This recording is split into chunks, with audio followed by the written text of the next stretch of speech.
যদি আপনি ফেসবুক পেজের দুইটা ফিচার ঠিক রাখতে পারেন, তাহলে আপনি কন্টেন্ট মনিটাইজ আজও কালো অবশ্যই আপনি পাবেন। তো তার আগে আপনাকে অবশ্যই ওই দুইটা ফিচার আপনাকে সবসময় ঠিক রাখতে হবে। তো ফিচার দুইটা পাওয়ার জন্য আপনি কি করবেন, প্রথমে চলে আসবেন আপনার ফেসবুক পেজ থাকবে এইখানে, এই জায়গায় চলে আসার পরে এখান থেকে দেখবেন এই যে আপনার প্রোফাইল আইকন থাকবে, আপনি এইখানে ক্লিক করবেন। তারপর আপনি এইখান থেকে দেখবেন ড্যাশবোর্ড নামে একটি অপশন, আপনি কি করবেন এইখানে ক্লিক করবেন। এই জায়গায় ক্লিক করার পর এইখান থেকে দেখবেন এই যে আপনার পেজের নাম শো করবে, আপনি এইখানে ক্লিক করবেন। এই জায়গায় ক্লিক করার পর এইখান থেকে দেখবেন পেজ রেকমেন্ডেশন, আপনি কি করবেন এইখানে ক্লিক করবেন।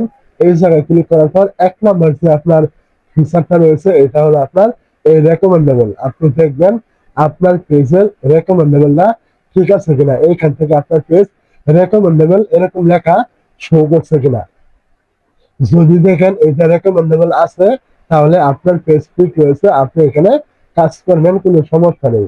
আর যদি আপনি এইখান থেকে দেখেন যে আপনার এই পেজে নট রেকমেন্ডেবল অথবা রেকমেন্ডেবল সাসপেন্ড এরকম কোনো লেখা শো করছে, তাহলে আপনি এখানে কাজ করবেন না, এখানে কাজ করে আপনার কোনো রকম লাভ হবে না।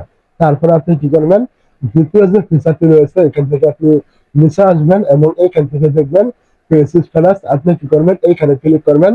এই জায়গায় ক্লিক করার পর এইখান থেকে আপনি দেখবেন এটা আপনার টিক মার্ক করা আছে কিনা।